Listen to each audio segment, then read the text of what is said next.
Boa noite. É a nossa derradeira noite para pensar que a criminologia crítica, né, ela se constitui a partir da crítica à economia política da pena, a crítica à economia política do sistema de justiça criminal. Então, o que é fazer criminologia crítica hoje no Brasil? Uma das coisas que sempre nos provoca um certo assombro, assim, entre os criminólogos que vão pensar a realidade brasileira e a letalidade policial, e o encarceramento em massa, e a guerra às drogas, é que, em boa parte, nós somos dependentes daquilo que se produz, né, nos grandes centros universitários. E a gente tenta fazer a adequação disso, de qualquer forma, no Brasil. Um exemplo claro, por exemplo, é a constante referência a Foucault para discutir, por exemplo, o sistema carcerário brasileiro, quando a pertinência de Foucault para a análise do sistema penitenciário brasileiro é residual, é mínima, a adequação é muito pequena. Né? Claro, existem categorias ali que podem servir para facilitar uma ou outra análise, mas não é esse o ponto de partida da criminologia crítica radical, né? Da criminologia crítica que parte das determinações sociohistóricas concretas da realidade social. Então, o curso do Nildo está viabilizando, eu acho. Eu sei que para ti deve ser difícil de mencionar isso, porque é o nosso desafio articular a tua crítica com o nosso campo. Afinal, nós estamos nele, você traz a contribuição que é a matriz, né, disso. O desafio que vai ficar aqui, e eu já tenho isso como um projeto de estudo, é voltar a ver essas aulas, né, gravadas, e infelizmente escutar o som da minha voz, que é horroroso na ressonância, né, que a gente escuta, mas vou me submeter a essa tortura, esse tratamento desumano, degradante e cruel, para voltar a estudar e pensar como é que dá para pensar. Será que dá para pensar uma criminologia crítica brasileira? Se dá, então esse é o ponto de partida. Né? Então é articular o método com a crítica à economia política do tempo presente, com esse roteiro extraordinário, com a teoria marxista da dependência. E daí por isso, né, o nome dessa jornada, Criminologia da Dependência. Eu já vou antecipar o agradecimento. Depois eu vou agradecer ao Nildo, claro, ao final, mas eu quero agradecer novamente à Escola da Defensoria Pública do Estado de São Paulo, que acredita nesses projetos, que consegue perceber o valor desses projetos, que vão muito além daquilo que seria epidérmico no nosso campo. Né? Eu poderia trazer de tantos amigos, de tantos conhecidos que eu tenho entre os departamentos de Direito Penal, de Processo Penal, de Criminologia do Brasil afora, trazer mais um criminalista, mais um dogmata, alguém para falar sobre aquela história, aquela diacronia da criminologia que a gente já conhece. Né? Mas a minha insistência em trazer o Zé Paulo Neto, o Nildo, agora me comprometi, né, a trazer o Sérgio Dessa de qualquer forma, enfim. A importância de trazer eles é porque, primeiro, eles demonstram, talvez não seja bom isso, mas também a nossa ignorância. Né? É assustador. Né? E isso é o que a gente considera um professor, né? Alguém que se revela. E tomara que eu tenha ainda, todos vocês, né, temos muitos outros momentos de absoluta ignorância, assim, para se sentir desafiado e sair do conforto dos nossos marcos teóricos, né? Que são formas de emborrecimento a prazo, porque você fica lendo aquilo, né? O cara pergunta qual é o seu marco teórico. Bom, se é essa a discussão, quer dizer, eu já estou limitando a possibilidade de saber antes de partir, eu já perdi na saída, na largada. Né? E as pessoas fazem pesquisas que são redundantes, que são, enfim, ensimesmadas. E eu não quero que seja o futuro dessa faculdade e o de vocês, especialmente. Né? Todo mundo está aqui, passou 5 dias, né? As noites aqui, né? E depois ficando cansado e com fome, como são as pessoas para as quais a gente tem que pensar, as que estão cansadas e com fome, para a gente poder, né, sei que não tanto com fome, porque realmente tem um coffee break sensacional, né, já alivia bastante, fala bastante eufemismo dessa expressão, mas para ver como é importante que vocês estejam aqui e como isso me sensibiliza. Né? A gente faz um curso que é gratuito, né, graças à ajuda da Escola de Defensoria Pública, enfim, sem eles não seria possível, com conforto, né? Enfim, com as condições que a gente deveriam ser as mínimas para poder aprender, estudar. E aí eu fico feliz, né? Todos os dias a gente teve a sala cheia, sem cobrar um centavo por isso, com um compromisso pessoal de todo mundo estar aqui.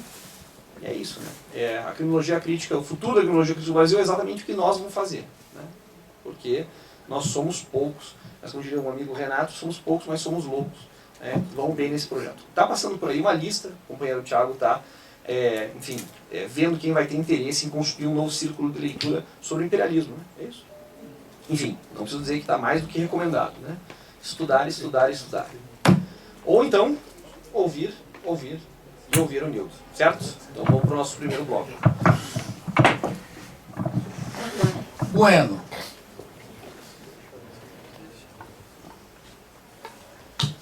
O Maurício fez essa introdução e eu queria dizer para vocês, sou muito grato por esse convite, pela oportunidade de estar aqui.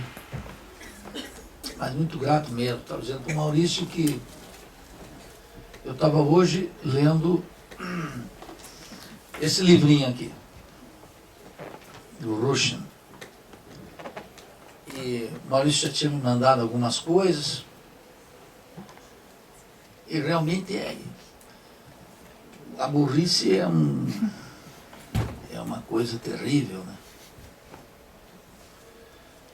Para dizer de maneira elegante, é foda. A burrice é uma coisa, ignorância, né? E encabeça a ignorância a universidade. A universidade encabeça a ignorância, porque precisamente aqui deveria ser o lugar do saber, da crítica, e etc. E não é. E aqui a gente adquire esse hábito de supor que nós sabemos, ou que estamos no caminho do saber. Então essa semana aqui foi muito valiosa para o meu trabalho, para aquilo que eu faço. Eu agradeço muitíssimo esse convite, essa oportunidade que o grupo de pesquisa aqui, coordenado pelo Maurício, e também, né, a Escola da Defensoria Pública aqui de São Paulo permitiu, né? E o departamento aqui da Universidade de São Paulo. Foi muito importante pelo seguinte, não digo isso aqui porque vocês sabem que não concorro, não participo de concurso de bom mocismo. Não é precisamente onde eu me daria bem. Eu digo porque a primeira vez que eu recebi um alerta sobre isso veio de um sujeito lá do Rio de Janeiro chamado Alexandre Tupinambá. Eu tinha uma expressão que quando na divergência, na política, alguma coisa, você manda prender todo mundo aí. Eu tinha essa expressão, manda prender. Ou esse caso aí só prendendo todo mundo. E um dia no Facebook recebi lá, de uma maneira quase cifrada, com aquela educação completa, que me é estranha, obviamente. Mas eu entendi que era um recado, dizendo, professor, não use essa expressão de mandar prender, porque tem. E aí eu disse, o que é isso aqui? Aí perguntei para ele também, ele me disse, tinha a Vera lá, aí eu comecei nos últimos, acho que 1 ano e meio, 2 anos, começar a dar atenção para isso. Eu estava comentando aqui com o Maurício, a primeira vez que eu vi isso, parecia aquele pessoal vegano que dizia assim, não coma carne.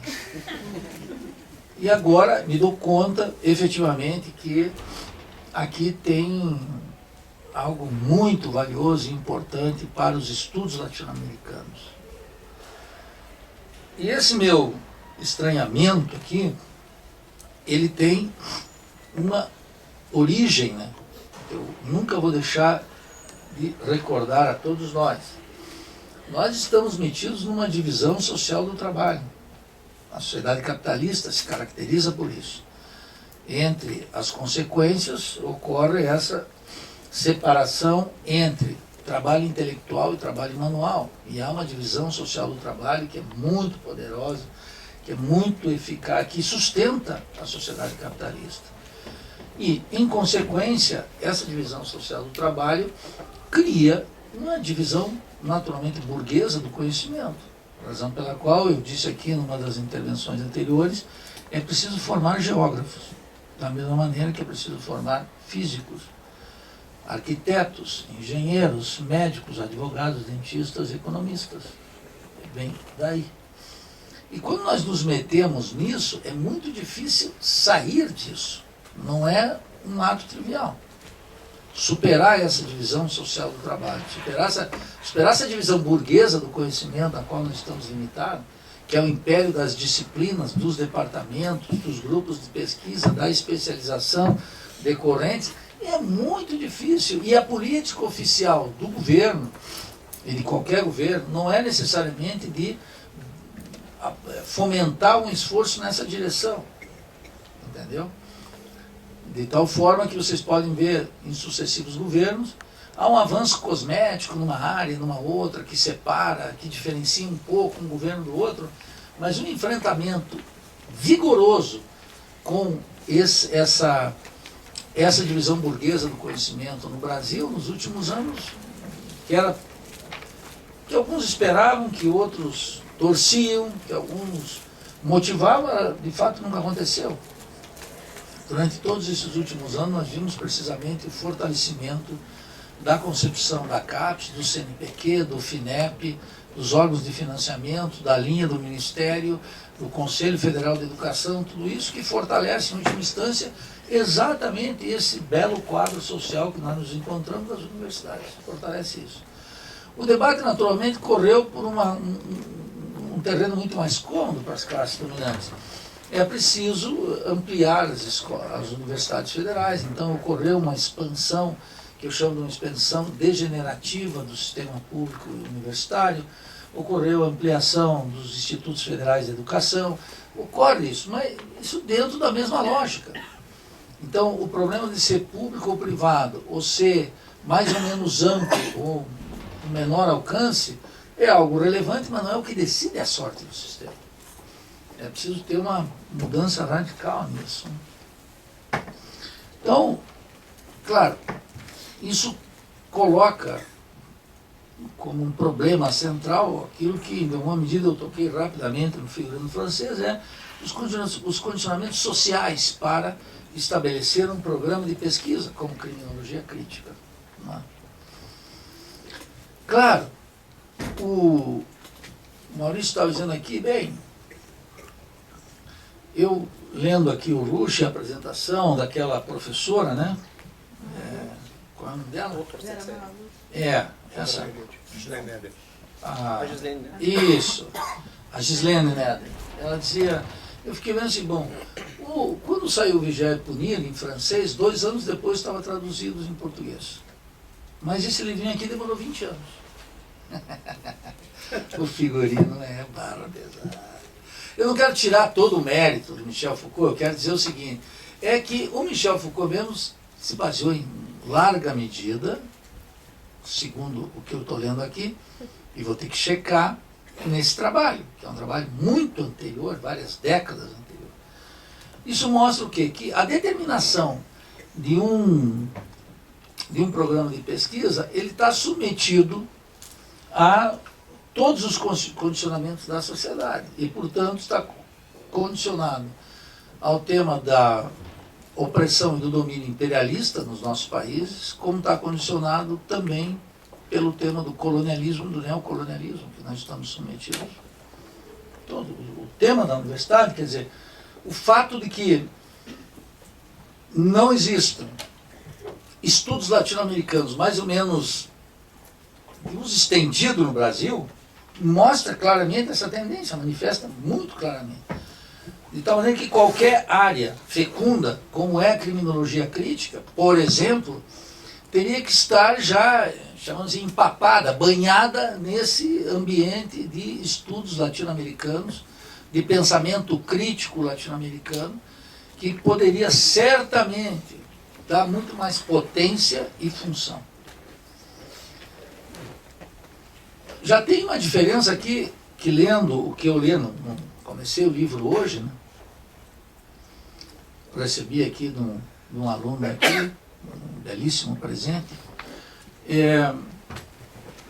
O livro está baseado, e Horkheimer diz na apresentação, buscar uma interpretação distinta do problema. E eu me lembrei logo da 11ª tese de Feuerbach, de Marx, quer dizer, o problema não é interpretar o mundo de maneira diferente, porque esse foi o trabalho dos filósofos. A grande questão é como transformá-lo. Então, isso significa claramente que atualiza o tema da Revolução Brasileira. Não se transforma um país com esse bordãozinho do antes, do meu sindicato, uma universidade pública, gratuita, de qualidade e socialmente referenciada, porque agora ela está socialmente referenciada. ela é um produto dessa divisão social do trabalho, está a favor desse sistema que está aí. Essa universidade, tal como está, é indefensável. Embora eu não queira que ela seja privatizada, etc., mas isso é outra coisa. A universidade, tal como está, é indefensável. A despeito da nossa luminosa presença nela, ela é de todos nós, que somos pessoas belas, incríveis, bem dotadas de talento, generosos, pensando no povo o dia inteiro. Mesmo com a nossa presença aqui, nós não conseguimos salvar essa instituição. Ela é inaceitável como ela está. Inaceitável. Ela é uma ofensa moral, de cara. Assim. E ela não está aqui para transformar coisa nenhuma. Ela está aqui exatamente para reproduzir a ordem social na qual nós estamos metidos. Isso que, digamos, é uma advertência banal, é de difícil aceitação, de muito difícil aceitação. Tem uma parte dos professores que acham que estão criando comunistas aqui dentro, revolucionários, bolivarianos, que são a pior espécie de todas. Gente que está conspirando contra o sistema. É impossível fazer isso na universidade. Eu digo para esses idiotas aqui, por maior que seja, se eu tivesse aqui uma pregação cotidiana lá na Federal de Santa Catarina, eu já devia estar com um batalhão, com uns 800 estudantes armados a cavalo, pronto para invadir São Paulo e repetir em 1930. Mas não tem ninguém, porque não é impossível, porque a gente sabe que é impossível. Bom, mas eu quero dizer assim, isso está determinado por uma dose de colonialismo. Uma coisa simples que eu li aqui, como eu fico perseguindo tudo quanto é coisa que vem da França. Chegou da França, eu já olho, e da USP também. Vem dali, eu disse, começa a ver. E aqui já começa a ver a influência do Foucault, chegou antes da influência desses caras que influenciou o francês. Então, um movimento como esse, imagine se esse livro tivesse sido traduzido 20 anos antes. Talvez a criminologia crítica estivesse muito mais encorpada. Talvez os condicionamentos sociais não se devem, naturalmente, pela publicação de um livro. Tem a ver com muitas coisas.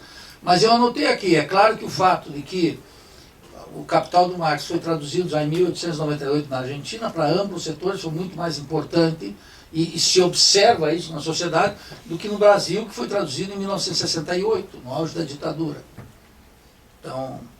Então tem esses condicionamentos sociais, dos quais, digamos, um marco geral é o tema do imperialismo, é o tema do colonialismo. Não é trivial, porque, por exemplo, o tema do imperialismo tem a ver com o seguinte, uma coisa simples de criar escolas de pensamento.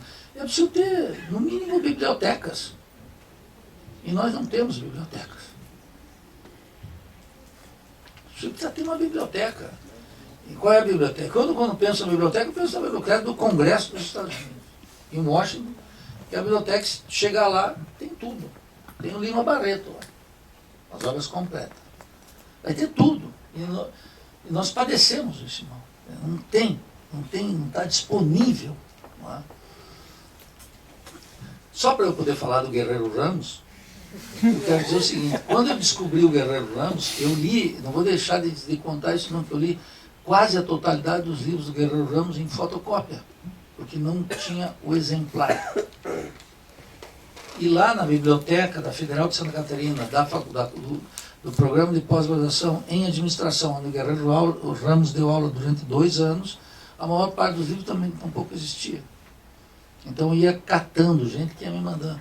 Isso para dar um condicionamento assim mais elementar. Isso é fruto do subdesenvolvimento, da dependência, do colonialismo, do imperialismo, é fruto de tudo isso. Então tem esse condicionamento geral. Segundo, para a consolidação de um programa de pesquisa forte em ciências sociais, em ciências humanas, a partir de uma teoria marxista da dependência, eu quero dizer que, pela primeira vez, sem nenhuma arrogância, eu diria, a época está permitindo agora isso, que antes era muito difícil.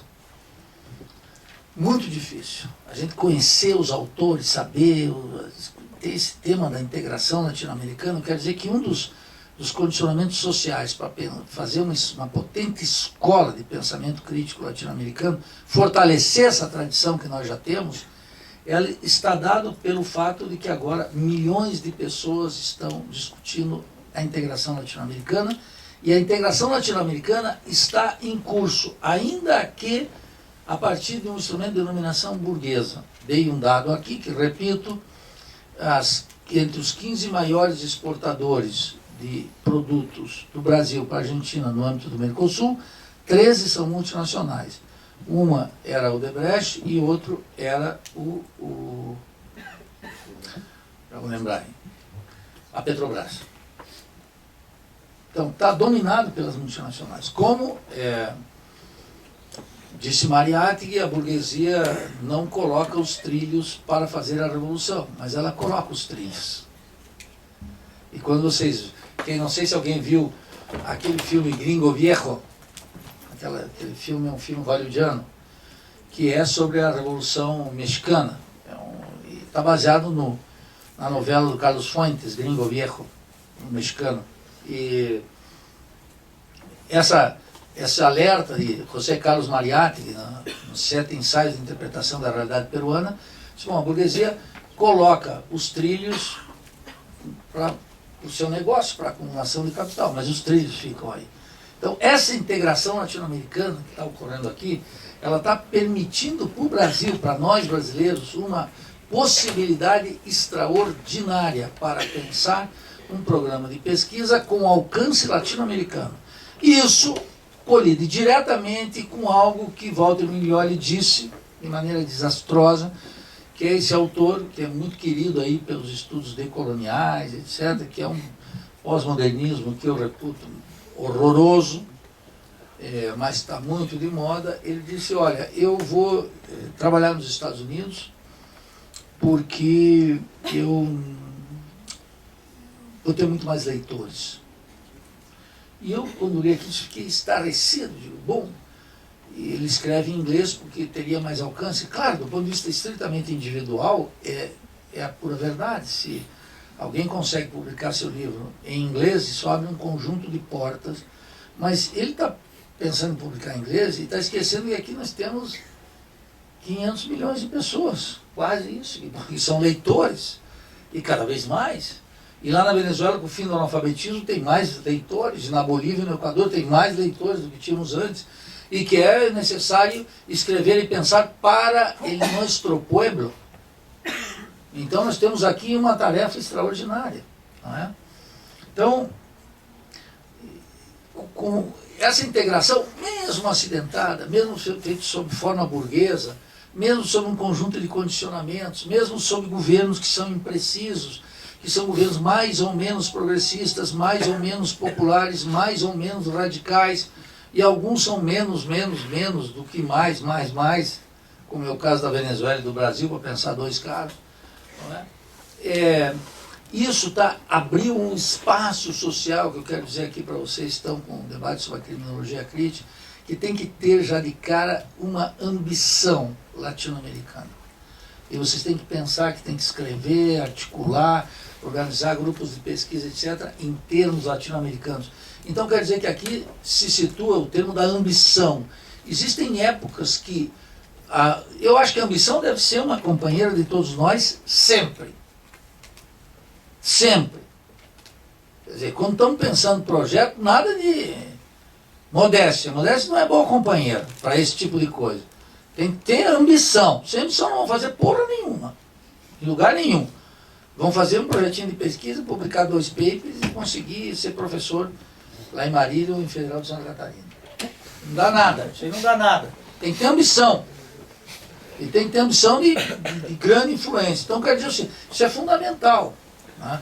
E, agora, há momentos que essa ambição não é um ato, digamos assim, no sentido que se deu, vulgar, um ato quixotesco, sem base real, não. Agora, nós estamos num tempo, em toda a América Latina, mas em especial no Brasil, que a ambição é absolutamente necessária para transcender as nossas misérias e um dos condicionamentos muito fortes de determinação dos projetos de pesquisa, que é pensar e atuar em escala latino-americana. Se apropriar, portanto, dessa tradição de pensamento crítico, tem que ter clareza, nós não vamos criar nada. Nós não vamos, agora, quer dizer, no primeiro momento não vamos criar nada.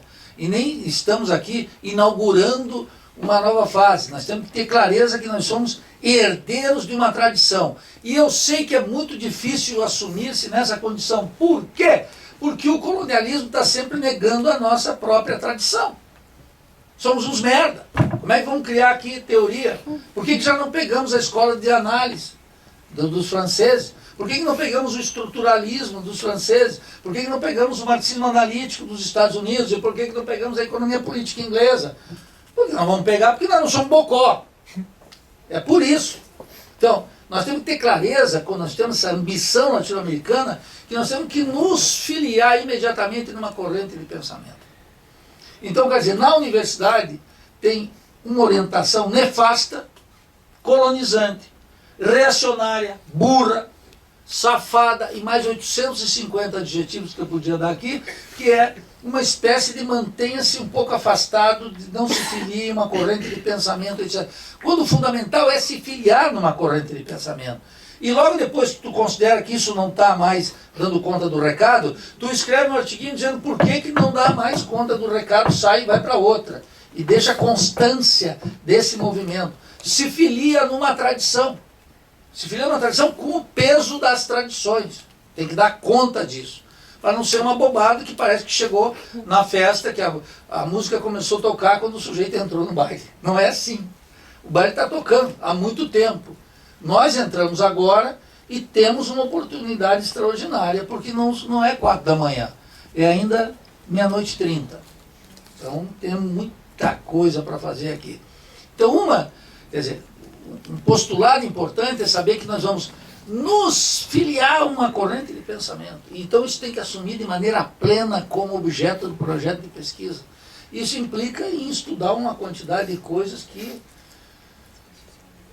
foge à disciplina, que foge da linha de pesquisa da pós-graduação, que não está amparada, que aliás, tudo isso foi feito para evitar. Concretamente, alguém de vocês vai ter que estudar as cartas de Simão Bolívar. Alguém vai ter que se atracar nisso aí, eu não sei quem. E se quiserem todas as discussões sobre Manuela Sáenz e Simão Bolívar, ele vai ter que se meter aí. Vai ter que se meter nessa, vai ter que... E eu sei que é muito melhor fazer um grupo de estudo capital, eu tenho o meu lá. É muito mais, porque a gente vai... Mas eu quero dizer, tem que entrar nisso para ver qual era. E numa área que necessariamente não é aquela que nós já estamos proclives a ter uma intimidade, que a gente já domina alguma coisa, etc e tal. Entendeu? Tu tem que se meter aí.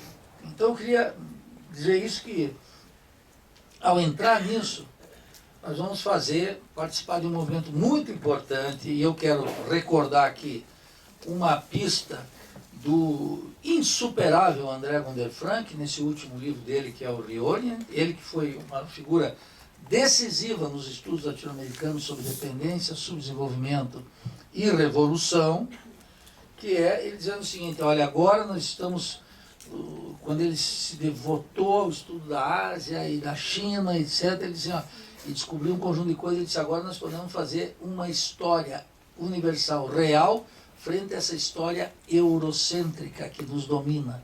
E a mesma coisa eu digo aqui entre nós vamos ter que nos meter nessa história constitutiva, já que existe, de autores, de gente latino-americana, nós vamos subir neste bonde, nesta conjuntura, para fazer algumas coisas. Então, estou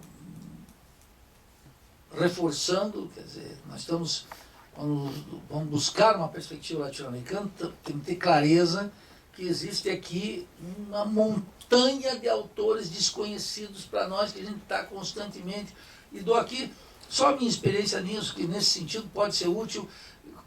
Quando eu penso, já vimos tudo, daqui a um pouco tu encontra um autor que tu diz, meu, nossa senhora, como é que... Nem estou falando do Rush aqui, não, estou falando de outros autores latino-americanos, naquilo que eu faço, daqui a pouco tu vai num país, descobre um autor que tu diz assim, vixe, como é que eu estava tão bom, como é que eu nunca soube desse cara? Isso mostra o quê? Que esse tema dos estudos latino-americanos, para pegar uma perspectiva latino-americana, é uma coisa sobre a qual nós estamos, ao mesmo tempo, entrando numa tradição entrando num terreno que não está, que existe, mas não está sedimentado, tal como todas as demais escolas de pensamento. Quem for, quem entra na sociologia, por exemplo, na ciência política, sabe que vai ler Marx, como sabe que vai ler Durkheim, está consolidado. Nessa área de estudos latino-americanos, pensar uma criminologia crítica de alcance latino-americano, que reflita os temas e o ambiente, as necessidades da periferia sistêmica, quer dizer, eu quero dizer o seguinte, que vocês serão convidados a desistir com convites sedutores todos os dias. Abandonem essa tarefa. Abandonem essa tarefa. Ela é inútil, vamos fazer outra coisa, vamos fazer uma coisa que é possível. E vai ser o tempo inteiro isso. Abandonar essa tarefa desde uma perspectiva latino-americana. Há um outro aspecto que eu acho decisivo, que tem íntima relação com uma certa resposta que a universidade está dando, que tem contra essa especialização. O que a universidade tem afirmado? Para a gente ficar ainda dentro da baleia. Ela disse, tá bom, aqui tem uma especialização, mas nós temos áreas interdisciplinares, ou transdisciplinares, como vocês quiserem caracterizar. E aí, vai lá, vai fazer, como se a gente abrir lá na Federal de Santa Catarina, um mestrado em estudos latino-americanos, uma pós-graduação em estudos latino-americanos, todo mundo fica com a esperança, bom, então chama lá alguém do direito, alguém da economia, alguém da sociologia, alguém da história, monta um programa, e nós vamos dar um curso interdisciplinar, etc., assim um PROLAN, vamos lá, coloca todo mundo e tenta superar essa divisão, porque é impossível. É impossível fazer isso. Só reproduzimos o mesmo problema em outra escala, porque o professor de história que vai para lá, ele não tem uma sacada totalizante. E o professor de economia, que eventualmente vai para lá, não tem uma sacada totalizante. Ele se comporta como um economista, digamos, mais ou menos vulgar, ou mais ou menos crítico, dependendo da inclinação. A interdisciplinaridade não mata essa charada. O que mata essa charada é a gente pegar esse conceito de totalidade e trabalhar ele em todas as direções. Por isso que eu, quando começo a me defrontar com o tema da criminologia crítica, assim, como é que eu operei até agora com esse buraco aqui? Tem um buraco aqui. Eu ficava pensando a questão do Estado em geral, mas tem o seguinte, aqui tem... O Estado se materializa em um monte de coisa, nos tribunais, no Congresso, nas penas, na justiça, e tudo isso. Tem que operar esse negócio aqui. E isso é um buraco, estou falando no meu caso. Cada um vai ver o buraco que tem. Então, eu olhava aqui e disse, irmão, embora orientado por essa ambição totalizante que é própria do marxismo, dentro de uma corrente de pensamento, etc., a gente ainda acaba incorrendo nesse tipo de erro, mesmo com as advertências metodológicas que está presente no discurso crítico do Marx, como diria meu querido Bolívar Echeverría, El Discurso Crítico de Marx, um livro que é maravilhoso.